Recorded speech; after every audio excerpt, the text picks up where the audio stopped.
Did you know that a student who does not receive a high school degree is 4.5 times more likely to experience homelessness as an adult? At Monarch School, they are working to change those odds.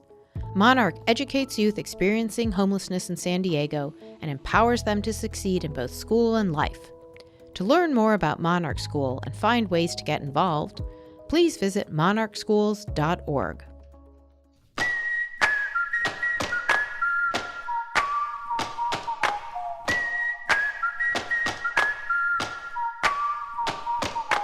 Thanks for joining us on the Voice of San Diego podcast. I am Scott Lewis, the editor-in-chief at Voice. I'm joined, as always, by assistant editor Andrew Keats. What's up, buddy? And Sara Libby, our managing editor. Hello. Hello. Sara and I, we voyaged this week. We traveled. It was very good. It started off a little awkward. Did it? Yeah. Oh, it did. It did. Yeah, a little awkward. It did. I was very excited to go on this trip. We're going to Sacramento, first time for both of us. And in the terminal, early morning, we get our coffee. We got a few minutes to talk, and I pull out this little package, and I unzip it, and I said to her, I want to, as we go through this trip, I want to do some pod. And she heard it differently. Yeah, I it was feel a like weird it way was to put even, it. It was even weirder than that. It wasn't like as we go through this trip, it was like, we're going to do pod. Yeah. Like right now. Was he like whispering and Not- like looking over his shoulder? No. Like see Not if other podcast. guys. No, it was very. It was also like an ominous little package you were holding. So you can see Little zipper. how I might have been misled So as to what so was she's- about to happen. So she says to me, "No, I am not doing that." And I was like, my heart sank. I'm like, this is terrible. Yeah, it 'Cause got really awkward for a solid 10 seconds. And then he was playing with the package, and I could see it had a microphone. And I was like, oh, I'll do a podcast with you. Yeah, sure. Why do you talk Let's like a do maniac? it. Why are you being so weird? So my hurt turned to glee, Okay. and we began recording our meanderings, our difficulty finding our way around the state capitol, which is no joke, a labyrinth. Yeah, it's not a real place that should exist. It is insane how confusing it is to walk around. Even when you get directions, it's like, what? What Yeah. words did you just say? Apparently, like several years in, several lawmakers still have to have like personal escorts, and like Assemblywoman Lorena Gonzalez was saying, she's often just like wandering the halls of the Capitol, lost. Like arguably the most powerful lawmaker is just like, I don't know where I am now. Yeah, one of them touted to us that they sort of slipped in a complete rehab of the Capitol building to solve this, and it's also just kind of drab in some spots. But anyway, we got around, we got through, we attended some press conferences, we attended the State of the State speech, we talked to some lawmakers, and we have all of that coming up after we banter about the news a little bit. So stay tuned for that if you're interested. We did go to that State of the State speech. It was fun to be in that big chambers, assembly chambers. But we both emerged from that speech with a little different take on the big news of the speech. So Gavin Newsom in there talks about the high-speed rail, and the headlines that emerged right from it were that he had dramatically scaled back, he had canceled, he had ended the high-speed rail, and I was like, well, I don't think that happened. And Sara was like, well, yeah, that happened. Is that fair? Not really. Okay. I think after you saw Scott Wiener tweet that nothing happened, you thought that nothing happened. I don't know that in that chamber when everyone was reacting as if something big had been said, that you were like, nah, bro, that was nothing. Okay, well, I did tweet before the Wiener thing, and then I tweeted after that and started my thread. Oh, man. She didn't tell me she was going to pull that out. It was pretty good. I'm glad she did. Well, let me just make my case. I think I've settled on something we can all agree on. Let's see. I think that we can all agree that the first part of it is still going forward, correct? All the money in that is still going forward for this line to Merced to Bakersfield, right? Yes, yeah. and that the permitting work for the San Francisco and LA spurs is still going forward. Yeah, I wouldn't call it permitting necessarily, but sure. Environmental studies, where it's going to go, all that, right? Engineering, all that stuff, yeah. All right. And that he did express some level of concern and authentic about the whole project that could be itself crippling to the future of both the San Francisco and LA legs and the whole thing. Is that fair? Are we all on the same page so far? I think I'd put it more strongly than that. Okay. I think that, I mean, he's the governor. And so... Yeah, the entire state of the state exercise is like a declaration of your priorities. So for him to say, we should be realistic about the fact that these other sections probably aren't going to happen. And also, if anyone tells you that having only a Bakersfield to Merced line is bad, tell those people they're dumb and wrong. Right. Is, to me, a pretty clear indication of what the disposition of his administration will be towards this project.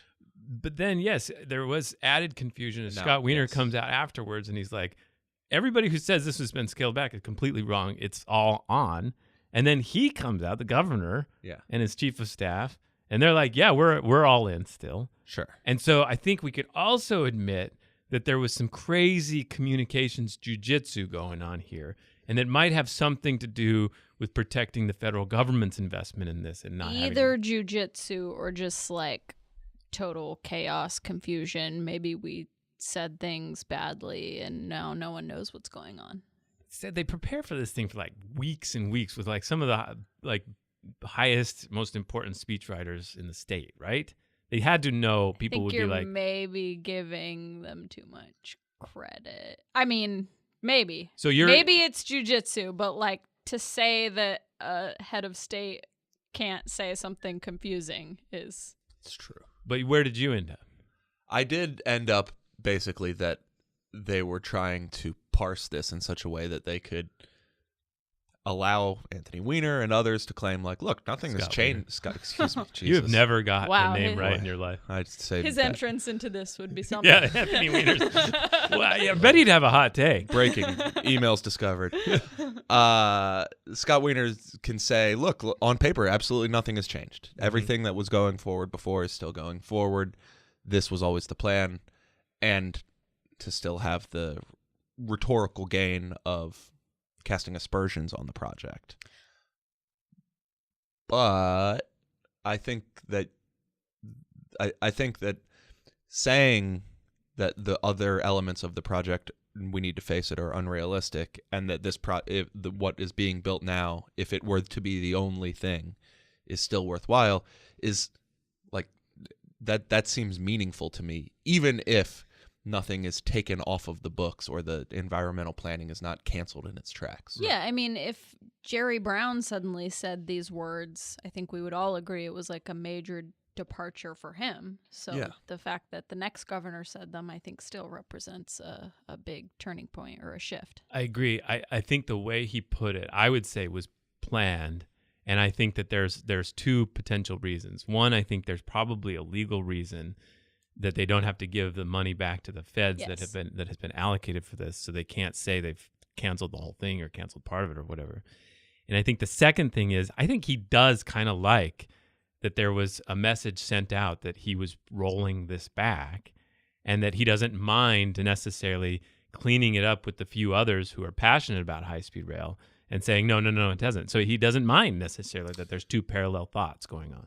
Yeah, the other thing I would add is that and this was the case here for our regional agency, Sandag, that they were very apprehensive recently when they ran into financial problems to acknowledge that they might not complete everything, because acknowledging that would mean that you stop spending money doing the pre-planning environmental work on all those projects. And if you stop doing that, then at some future date, if money materializes, is made available but in Sandag's case, the state or feds, in California's state, just the feds, you want to have shovel-ready projects. And what a shovel-ready project means is that you've done all of that preliminary work to make it competitive for that money. And so even if you've abandoned it in practice, you're not going to take it off the books because you still want it to be there ready to pounce if something comes along. I do recommend the LA Times. Laura Nelson and another writer wrote an LA Times piece about this kind of question, and it's fascinating. They had like 9 experts, all with a different take on what he did. So it was interesting. We were all talking about it, and it was fun to go to Sacramento and hear it firsthand, follow it along with the speech written out and such, and meet all the people covering the governor up there. All right, so let's get to the news of the week. Probably the biggest news was that supporters of a plan to remake the central mesa of Balboa Park and replace streets and parking with lots and plazas, a bridge bypass, and a parking garage announced this week they were putting those plans on hold. They've been working for a decade and have overcome all kinds of obstacles to get to this point where they were ready to go, but the time delay led to a sharp increase in construction costs. The bids came in, and the lowest one was $20 million higher than earlier estimates for the projects and what the city council had said was reasonable, right? So it's not dead, kind of like the high-speed rail, maybe. Like it's maybe the plan on the books, but eesh. Yeah, and people have kind of left a back door open to returning to it at some point if, I don't know, say $20 million falls from the sky, right? Mm-hmm. Yeah, I think it's fair to be like dead for now, right? I don't think they would say that, but I think I would say that. I wouldn't, because dead for now isn't a thing. It's not what dead means. It's true. Dead has a permanence. Dead connotes a Well, I go back to the library. I remember there were a few moments where it was dead. It wasn't... Guys. Sorry. I remember a few moments where we said it was dead and we were wrong. However, none of them included the actual main potential funder of it, saying he had pulled back. And that's Erwin Jacobs, also full disclosure supporter of Voice San Diego. He is the one who, to us, said, "I'm sorry that it's not going ahead because I think it would have been a great addition to the park. Hopefully it will at some point." That he never said about the library, and the library ended up getting built. Right. Yeah, I feel confident with dead for now that I reread that. Yep. Dead for now. It's good. It is. See, that's verbal jujitsu. It's just not the right way to use the language. So, Balboa, do you think they'll ever just decide to close the bridge? Well, So remember what happened here is they tried to do an engineered solution to solve 3 things, right? Yeah. To keep parking in the park, but then to close the parking lots in the park, and to do all those things. This is what they came up with, and so you have to sacrifice one of those things to close the plaza off. Well, so here's what I think would be the worst outcome. Would be that because there's this dead for now quality to it, that no one actually moves on from it. And instead of saying, okay, well, let's think of other solutions to improve the plaza that we've created so far, or to improve the whatever traffic problems you believe they're there, or to close the bridge, or to address parking if you believe that there's a parking problem that I don't think that there is. But like any of these other things you might address another way sort of require you moving on from this. And so the worst outcome to me would be you've stopped moving forward towards this thing, but you also keep it alive enough to not ever turn to some other alternative. It had unlike some projects, really attracted a diverse opposition. On the one hand, there were the historical preservationists, and they sued and got active.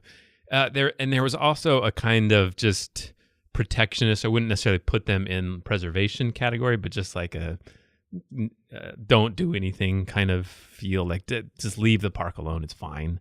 And then there was a contingent of urbanists, designer people who are concerned about this, the view you talk about a lot about, like, parking should not be priority number 1, that we could close these spaces and be okay and find alternate ways to get to the park and stuff like that. And they really raised a voice on this. And I think all 3 of those ended up changing the dynamics on the city council over the next, since this started about 9 years ago, that really changed the politics of the situation. Yeah, I mean, what was when they first approved this plan back in 2012? It was like 7-2 or something. It was not a particularly close vote, I believe. I remember Sherry Leitner. Sherry Leitner voted against it. David Alvarez gave a pretty long and interesting speech about how he went to the park with his kids and sat there and thought about what was best, and he decided that despite all the problems, this was the best thing for the park. Yeah, he was very passionate, or not passionate, but he made a compelling point for it. Yeah. Todd Gloria was a huge champion of it, and then later sort of not backtrack, but he certainly isn't as passionate about it. And there's been we don't know, it didn't come up for a vote, but there's been an undercurrent that were this to come forward for another vote that it needs, the votes might not be there anymore. Right. So that had certainly changed. Right. All right.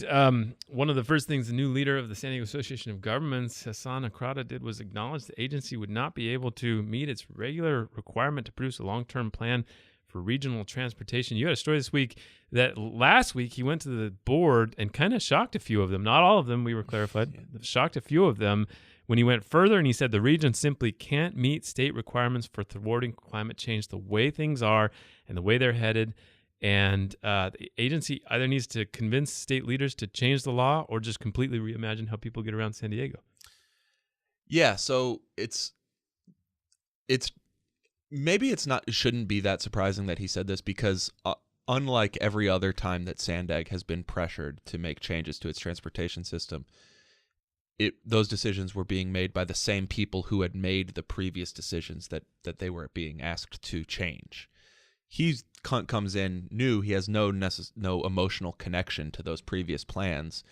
And so what he basically said was, look, all these scenarios that we've modeled out, all the different projects that people have been fighting about locally, highways here and transit trolley lines there, additional bus services here or there, any way we slice it, when we put it into our model and see how much people will drive in those scenarios and therefore how much greenhouse gas emissions the region will emit, we do not meet the state standard. The state standard was recently set at a 19% reduction from 2005 levels by 2035. And he said, none of these scenarios do it. They just don't do it. So if we're going to meet this standard, we need to start from scratch, and it's got to be not a little bit different. It's not just a different arrangement of the same sets of things we've been talking about, but a completely new idea, something that is a change of the status quo. Can I clarify something? So when you say that he thinks we either need to reimagine, like wholly reimagine how people get around, or convince state leaders to change the law, you don't mean change the law in terms of like walking back climate targets. You mean like changing the law to enable us to implement more creative strategies to address this, right? Like allowing people to charge for vehicle miles traveled, which is not currently allowed by the law. Right. So, well, yes. I didn't actually mean that, but what you just said is true. What I actually meant was that, like, the law isn't changing. Right. And so it was a rhetorical way of saying, like, either the law is changing or we need to. And but since I don't the law think anyone's suggesting that we're going to, like, walk back the climate goals, right? No, I think it really puts into relief just how ambitious and aspirational the law is and how difficult. It seems like what we've gotten is a bunch of happy talk about how it was gonna be fine. Yeah. And what they're just saying now is it's not. We can't do that. This is it's a confrontation. It's the way we have designed this region is incompatible with what the state says we're going to do in terms of reduction. Now you are right though, Sarah, that he mentioned that there was a model, one of the scenarios they tested would have resulted in the necessary reductions, but that would have been included charging for vehicle miles traveled, and that was illegal for other reasons. Right. So, I think it's basically a truth bomb that he went up there and just said, like, we update these plans every 4 years, and we congratulate ourselves, and we also set these ambitious targets, but this is the time that I'm going to acknowledge that these things are not compatible and we need to make real changes.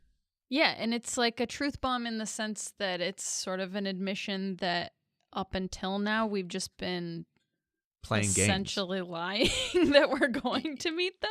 Yeah, or not lying, but like playing around the edges. Yes. And, like, I mean, this is a new standard that wasn't in place 4 years ago but like one thing that also came out was 4 years ago, Circulate San Diego and the Climate Action Campaign put together a report.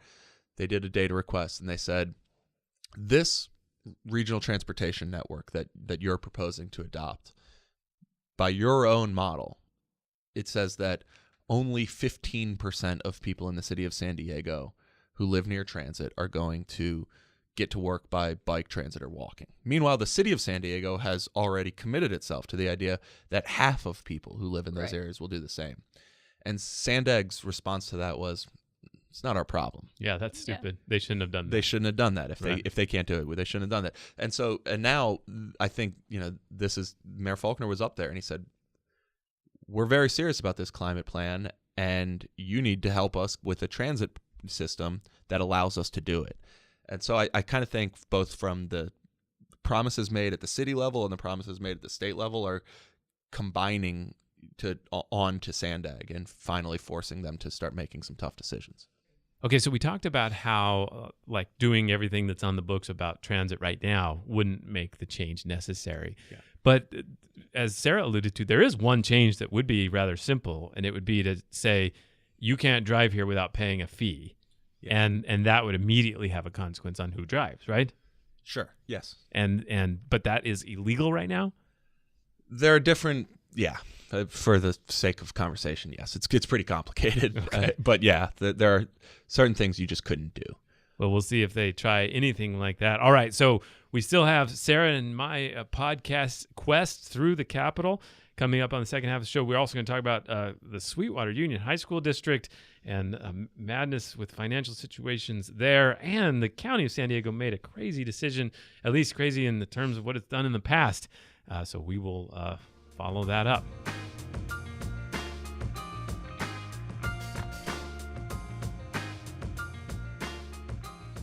This was quite a story this week. The San Diego County Office of Education and the state revoked Sweetwater Union High School District's ability to pay its own bills. Took away the checkbook. They said Sweetwater officials had insisted that no one knew anything was wrong with the budget until $30 million in overspending came to light last September. Our education reporter Will Huntsberry this week revealed that workers raised alarms months earlier about suspicious accounting entries, and they were told, hey, don't worry about that. It's fine. It's fine. One manager who said, hey, don't worry about that. It's fine, immediately retired. Planned. Of course, a spokesman previously told us that the retirements were pre-planned, not related to the current crisis. But then Huntsberry also revealed that according to another Sweetwater employee, former employee, the district's chief financial officer retired very abruptly. So he used to walk around talking about how bad things are going to be, too. Yeah, so let's backtrack. That was a funny part, yes. So in September, we find that this crazy budget hole comes to light. Will reveals it, and it's presented as brand new, shocking information that they're just coming to grips with.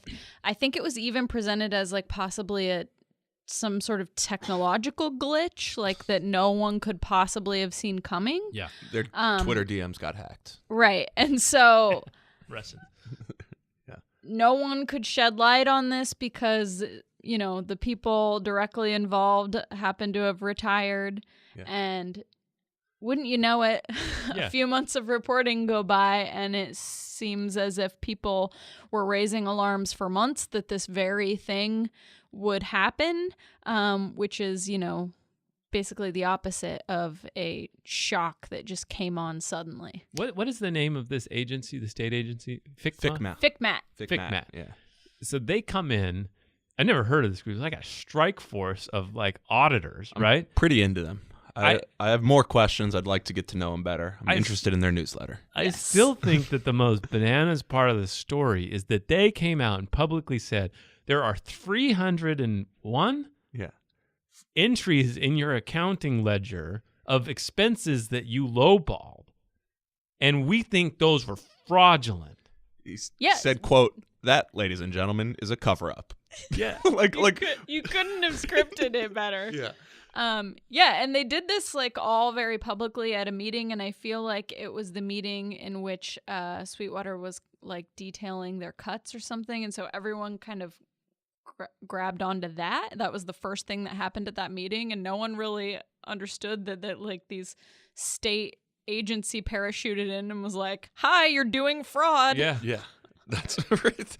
Yeah. Well, and so Will did some more great reporting, some strong shoe leather on this story all the way through. But one employee apparently said that one of the directors who had retired had, back when no one knew what was going on, when the budget was all fine, when they had totally were able to pay their bills, would still walk around and say, quote, "It's just so bad," he kept saying. Quote, "Next year is going to be so bad. It's going to be so bad. There's going to be layoffs." The person said, "It was weird. I didn't know what he meant at the time." Yeah, can you imagine? Turns out what he meant was, we have lied about the amount of money that we have. Can you imagine if like our CFO walked around and said like, "Boy, next year's gonna be bad. Rubbing her temples and just like, "Oh, no money. We're going to be firing all of you." That would be a little Wait, terrifying. so I want to make one more point. Yes, please. It's kind of buried toward the end of the story, but Will asked Sweetwater's spokesman directly, do you know anything about employees having warned, higher-ups that something was going on and they needed to pay attention? He said, "I've never heard anything about this. If that's true, tell us and we'll take it straight to the authorities." He literally said that. And then Will came back a couple days later and said, "Well, the state agency I've told talked me to the authorities that they have evidence that, officials were warned." And the Sweetwater spokesman said, "Yeah, we knew that a few months ago." But now that it's public, it's Yeah. out there or something. Yeah, there's got to be a course in the Crisis Communications Handbook where spokespeople are told, like, don't lie. Like, I feel like there's definitely not. definitely Of course. I mean, how many, like this? In my experience as a journalist, that's not a course that happens. I mean, it is like every scandal plays out the same damn way. Yeah. Like, spin, fine, fine. We'll do our best to Misdirection, to misdirection. Like, we'll do our best to try to clarify it. But Can I don't bring just up another straight point? up lie? Can I bring up another? So I'm also interested in what like the leaders. Yeah, of- we knew about that. Yeah. Yeah, no, Yeah, We no, yeah. Oh, the fraudulent entries into our QuickBooks that we were warned explicitly about. Oh, that the those. regulators found, and we had all those God damn, man! Come on, just don't lie. I'm also interested in South Bay leaders, though. Like, what is their take on what's going on? And Lorena Gonzalez had a tweet where she's like, "I really like how they're handling this, but I'm a little worried." And I gotta say, if this was like the airport authority, she'd be torching them. We don't need to dwell in the world of the hypothetical. We know very well how Assemblywoman Gonzalez would react. Yeah. When a local agency, for instance, stumbles into some sort of scandal where it turns out Oh, right. finances She were passed a law. misrepresented. Yeah. She passed a law to reform the entire agency from scratch. Yeah, that's a very good point. But yes, so I'm looking forward to more leaders in South Bay trying to figure out what's going on there. Well, especially because their defense is, you have to understand, we had no idea what was happening with our finances. No clue. And now we're cleaning up. That's their defense. Yeah. All right, another big piece of news this week. Big news at the county. Well, fiery words from San Diego to the White House as county supervisors vote to sue the Trump administration over its treatment of asylum seekers. It has created a public health and safety problem in the San Diego region. Diane Jacob venting her frustration to 10 News right after a closed session vote to file the lawsuit. After asylum seekers. So she's talking, of course, about the federal government's decision, the Trump administration's decision to, there's so many people apparently coming over pleading for asylum that they could no longer help them connect with their people, their friends, their families, their sponsors within the United States. And thus just started dropping them off in the streets of San Diego and forcing the county and the city and others to rally to try to find shelter, and the ACLU, Jewish Family Services, San Diego Organizing Project to find shelter for them and maintain that shelter. And the state has now provided some funding for it. And the county is saying, you should pay for this, federal government, and they sued them, or they're going to. Yeah, it's crazy. Given that, just months ago, they joined the Trump administration on their immigration policies against the state of California.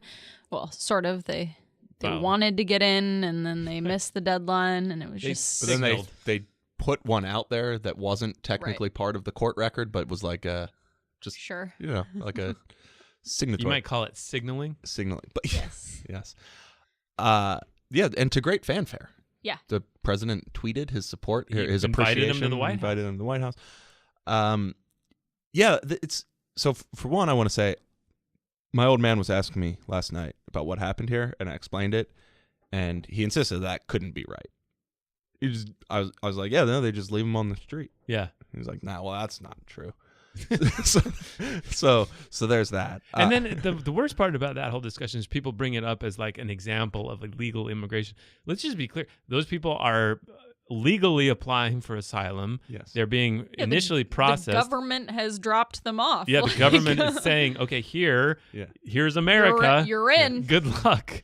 And then, humanitarians and the governments here are picking up the pieces. Yeah.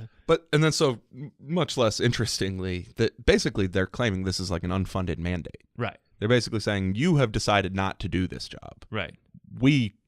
Because we bear the burden of it, if it's not done by someone, we have to do this now.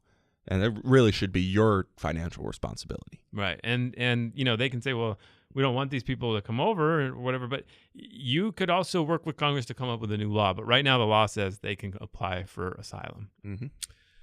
Okay, so I want to talk about a bear. Yeah. There's a big bronze bear. So one of the cool things about the Capitol building is that it's all contained there. Like the governor's office is there.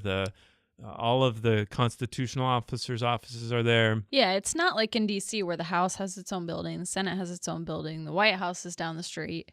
Right, and so it feels very contained. All the members are there. The lobbyists have offices all around. The press is all there. And so it felt like this very centralized place. It was an interesting place to be. And we didn't talk to a single person, it felt like, who didn't talk about the bear, this giant bronze bear. And I want to just describe it. Its hair is very in relief, right? Yeah, it was almost like mimicking Gavin Newsom's hair, I want to say. It was like slick and plentiful. So the bear figures into our quest that you're about to hear, and we had a great time, would you say?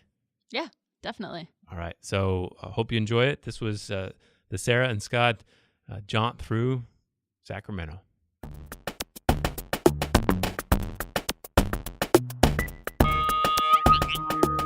San Diego International Airport. Sara, Libby, and I are on the way to Sacramento. I got in the lift this morning, Sara, and the lady said, so are you going on business or pleasure? Mm-hmm. And I was like, business. Yeah. It felt really tough. So I've never been to Sacramento. I have this like picture of it as being like this like Disneyland of like Democrats. What do you picture when you picture Sacramento? I think it's going to be more boring than we expect. Yeah. But also cool. Yeah, right. So we have sort of two-part mission. We write about Sacramento a lot. We interview people from there and who do business there, but we've never actually been there, so I want to see it. I want to promote Voice of San Diego, and we want to maybe get some story ideas, right? Definitely. Looking forward to seeing what all the lawmakers are working on and what they want to boost to us. Right, and so the governor scheduled his speech, State of the State speech, for our visit. So we'll also attend that. We got some passes for that. So we'll report back and see how it goes.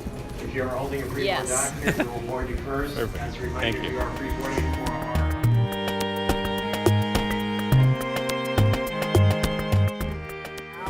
20 minutes and 19 seconds of fantabulous Southwest hospitality to Sacramento.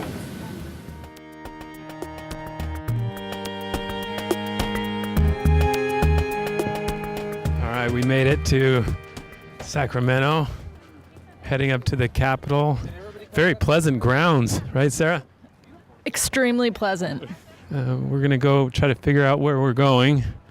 Over there, right? It's the building with the dome. Yes, that's the building. We'll go into the dome. So, all right, we'll update after some meetings.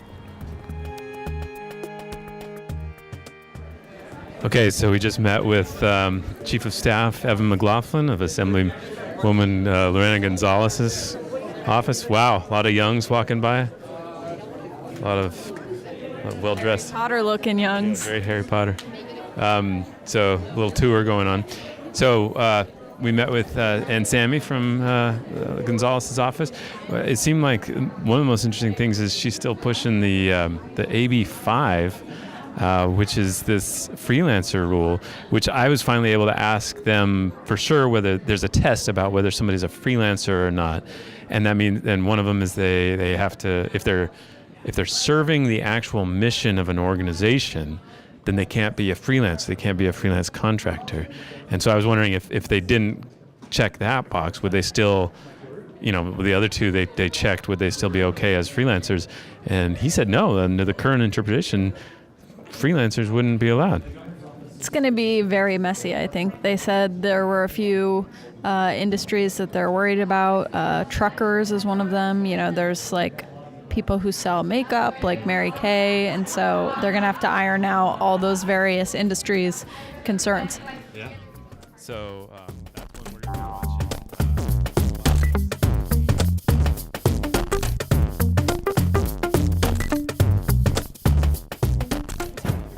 Yeah. Okay, I'm here with Katie Orr.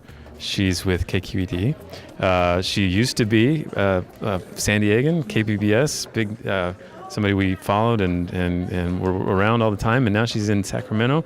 We just saw her, and she just alerted us there's a press conference here. Sacramento is always buzzing. Are you having fun? I am. I'm really enjoying the new administration. It's kind of a different vibe than Jerry Brown. Like what? Well, Jerry Brown didn't really care about the media, didn't have a ton of press conferences. It feels like Gavin Newsom has them, oh my gosh, at least a couple a week. Like too many? No, you can never sit too many, right? But it is just totally, it's just different. You'll be sitting at your desk and you'll get a text that, the governor's going to address people in front of the bear at 4:00. Yeah. So you have to run over there and... We just met the bear. Sarah's like, that's the governor's office. I was like, oh my God, that's You know great. what they call that bear? What? Bacteria bear.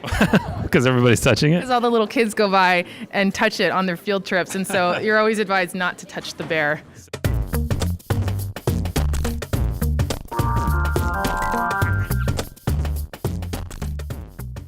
Somebody told us there was a restaurant in the basement. We came down and it's a bunch of cars and a big sign that says no public access.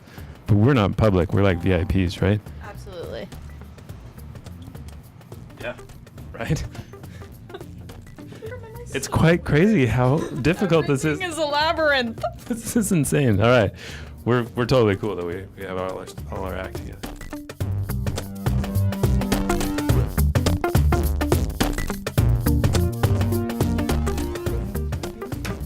So it turns out the governor also planned his announcement about the National Guard troops being withdrawn from the border area with our arrival. So we have decided to attend that press conference as well. We're here at the governor's press conference room in the Capitol. Sarah, are we going to be blocked by cameras here pretty soon? Kind of seems like it, but seeing as we snuck in, it's what we deserve. Yeah, they checked us out, let us in. They were relieved that we're not here full time because we're such steel trap investigative reporters. Dogged investigators. Mm-hmm. So we'll see how this goes. Maybe get a question in or something.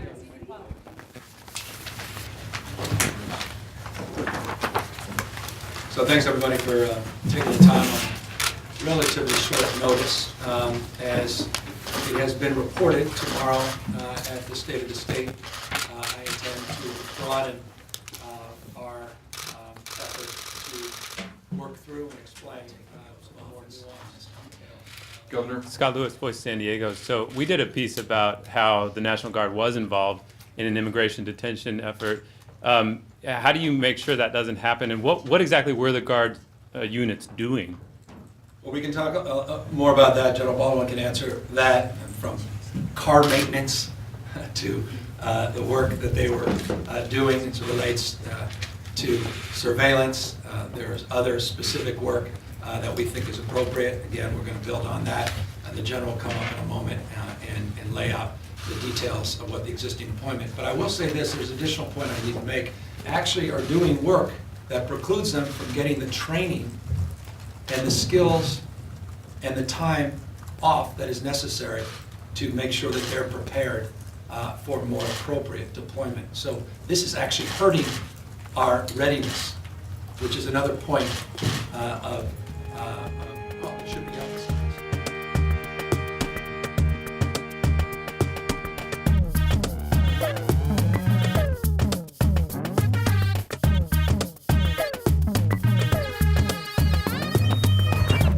So Sarah, I found out more about the bear. Oh God, the Lysol bear. So apparently Arnold Schwarzenegger bought that and then just brought it here and said, you have to put it there. That's the best thing I've ever heard. Right. And apparently it had another name. It was called Mike the Bear because people used to put their mics on it when they talked and stuff. So, or when there was like press conferences. So the bear has a big story. I feel like we've heard 10,000 times in the last few hours about how gross the bear is, but I love the bear and I want to hug it. The bear is everything. Nobody wants to talk about anything other than the bear. I'm in for the bear.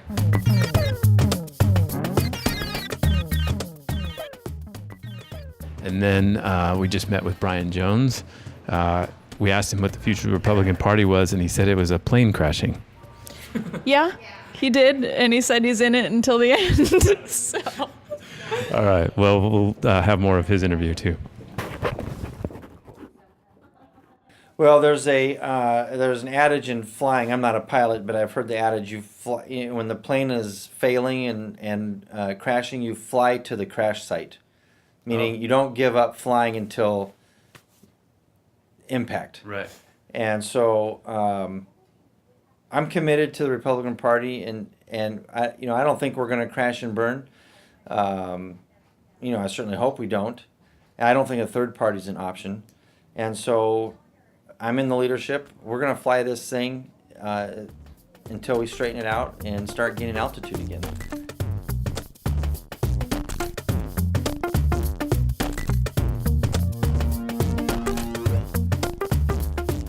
No, that's the point. We got to illustrate things with words. So we are here at the bank, a very creatively named former bank, which is now a bar, and it's got big ceilings. We're here with Todd Gloria and his chief of staff, Eduardo Martinez. Eduardo, hello. Hello, everyone. Now, Todd, you were telling us earlier that you're okay with the decision to leave this state capitol and all of the trappings. So why? Why are you okay with that? I've loved my time in Sacramento, but I think he put on the politician voice. No, not hardly. I break out the microphone. Not hardly, Scott Lewis. No, I've loved my time in Sacramento. This in many ways I think is to make me a better mayor. Having been up here and understanding how this place works. I mean, I think San Diego could do a better job of carving up the pie for itself up here. But ultimately, Sacramento's in a good place. My goal is to make sure San Diego's in the best place possible. And whether it's my experience on the city council or my time up here, I think I can come home and be an effective mayor and solve some of the problems that we care about, that I listen to every week on this podcast. And like you, I'm as annoyed as anybody, but I think we can fix it. Yeah? Why? Because I think San Diego is prepared for a change. And I think that this election in many ways will be a choice for folks about whether or not we're going to be a big city and act like it. We're going to embrace the problems that we have and actually find solutions to it. I'm personally of the opinion that the issues that animate your listeners the most, the things that make them the most angry, are frankly a function of the fact that we have not been willing to act like the big city that we are. that's traffic congestion, that's housing affordability, that's having the 4th largest homeless population in the United States.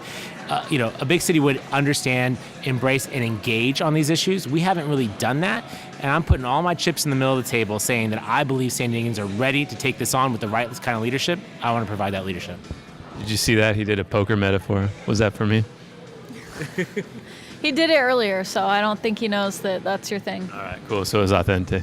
Todd, thanks for bringing us to the bank.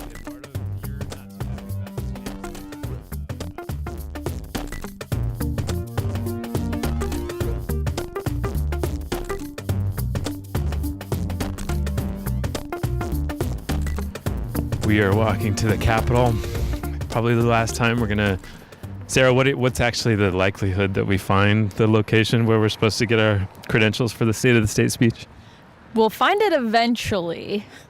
The thing is, we will go to 11 floors first, and we'll be on the 3rd floor, but it'll really be the 4th floor, and the 4th floor is actually the basement, but the basement is also the 1st floor. Yeah. We may just need to curl up next to the bear. Should we just do that? Okay, we are this is the assembly chambers, right? Yes. And this is the lead up to the State of the State speech. I think we're like an hour early. Everybody's getting set up. There's some murmuring, a lot of jokes about how long the speech will be or won't be. I'm guessing 1 minute longer than Trump's State of the Universe speech, whatever it was. Yeah, the State of the Universe. Right. And so we've heard already, there's some rumblings that there might be some big news in this about things like high-speed rail and tunnels for water. And what do you think? What's your prediction on surprise level? I think those are the two big things to watch. He indicated yesterday that he'd also be talking a lot about homelessness and housing. So I think those will be the big highlights. What's your impression of this large room? I would say ornate. It's ornate, yeah. It's kind of nice to see these places in person. We watch them on video all the time, right? I like that the media outlets have designated like old-timey wooden desks. Right. Is that Abraham Lincoln overlooking everything? Or, I think so, right? It looks like him. I don't know what his ties to California are, but, he's solid. Can't have enough Lincoln, right? All right, well, we'll check back in after and see if our predictions were right. Okay. So I'm here with Assemblywoman Lorena Gonzalez. Do you expect anything big today in the speech? I think the big stuff got leaked, so obviously he's going to withdraw a vast majority of the troops from my district, which makes me happy. Right. Beyond that, no, everything that this governor does is big.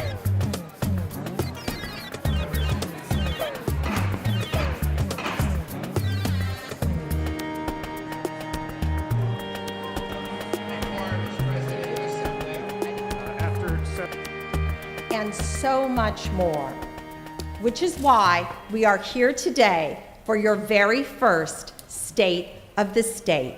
Ladies and gentlemen, it is my honor and privilege to introduce the 40th governor of the great state of California. Please stand for Governor Gavin Newsom. Thank you. Thank you. Well done. Thank you. Keep that up. That's good. Thank you, everybody. In California, like our nation, our undocumented population is at the lowest level in more than a decade. Some 550,000 fewer in our state alone. Immigrants, both here legally and those without documentation, commit crime at a lower rate than native-born citizens. And those families, those women and children seeking asylum at the borders are doing so legally. Those are the facts. This border emergency is nothing more than a manufactured crisis, and California will not be part of this political theater.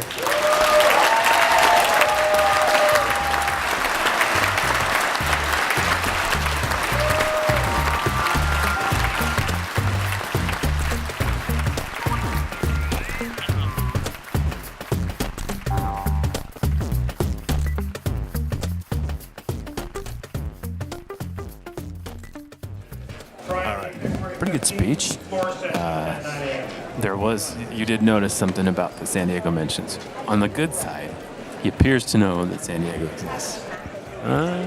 Evidence is showing that maybe he does, except all of the mentions were for bad things, such as SDG&E's credit rating being downgraded, high-speed rail not going to reach us ever. It wasn't before, but now it's never, for sure, It's ever. over. The dream is dead. And then the other one was the hepatitis A. Yeah, special shout out to San Diego for being an example of how we need to fix things immediately. Right. So we're gonna. I think Andy joked on our chat that means that we have gotten our wish to be recognized. It just might always be for bad things. Yeah. It's possible that he was just trolling San Diego in the whole speech, because there was also a shout out to the Metropolitan Water District, which has been locked in this big fight with the San Diego County Water Authorities. So. For water recycling, and it was San Diego that's doing the most ambitious project right now. Yeah, so he also mentioned that he's going to keep cracking down on cities over housing, so it'll be interesting to see whether some of the coastal North County cities kind of get themselves in the line of fire in that regard. Yeah, he did not mention Encinitas, for example, within that list of cities that he's, kind of got on his shit list. So, good. Good there. Good for you, Encinitas. huge twist towards the positive.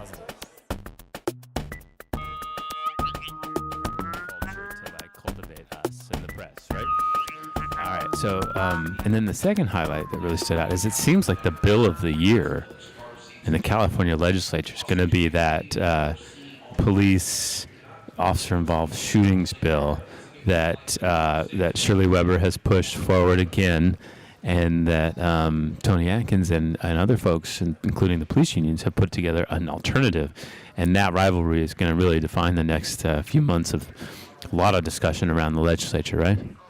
Yeah, I don't think Tony Atkins was involved in putting together the alternative bill, but she has sort of signaled she's open to both versions, which is kind of a pivot from, her initial statements that the Weber bill was a big priority and she was going to help get it over the finish line.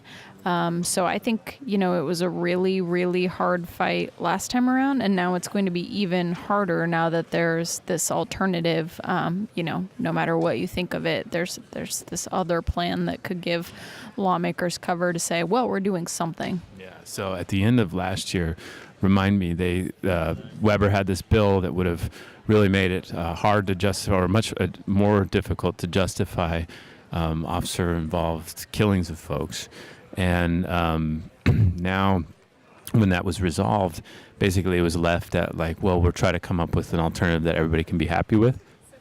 Yeah, so it passed the assembly, but it was clear that it didn't have the votes in the Senate. And I think rather than watching it fail, they decided to put it on hiatus and bring it back this session. And so it has been revived with some minimal changes. Yeah, so the drama around that one's going to be fascinating.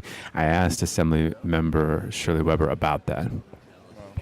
Yeah, well, Joe helped me earlier. So we were talking about the bill, the police use of force bill and such. What do you think politically happened that it forced you to go back and pursue your own route after last year sort of deciding to work together? Well, I'm not sure if there was, quote, an understanding that we were going to work together. Okay. Okay, I think that's kind of a misnomer. Yeah. The fact of the matter is that we ran out of time. Mm-hmm. I don't know if we were making any progress last year at all in terms of us working together. He said what made it, we decided working together and then going on our own. We never got to that level where we agreed to work together. I mean, You mean last year? Last year. No, we never got concessions. Right. We never got any, we thought maybe that one of the concerns might have been a portion that had to do with prosecution and so forth and so on. So we thought, well, maybe if we kind of soften that a bit or whatever, but there was never really an effort to work together. Mm-hmm. Scott, can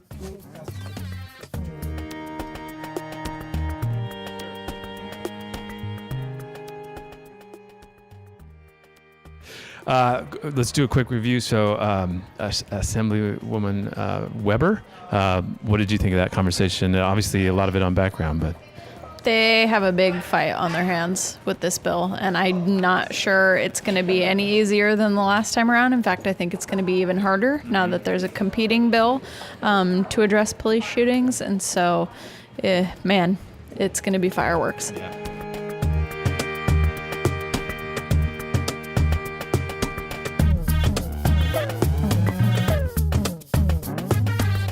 All right, well, Sara, I think that wraps up our Sacramento voyage, right? I mean, what did you think overall? This was a fun trip. We met a lot of people. Climax with this amazing speech.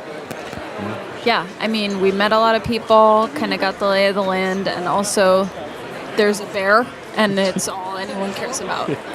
We just discovered the bear has its own Twitter feed, and it's got some more followers than many journalists do. And yes, it's quite a famous thing. This chamber was kind of cool. All right, well, thanks for coming along the ride, and maybe we'll do this again.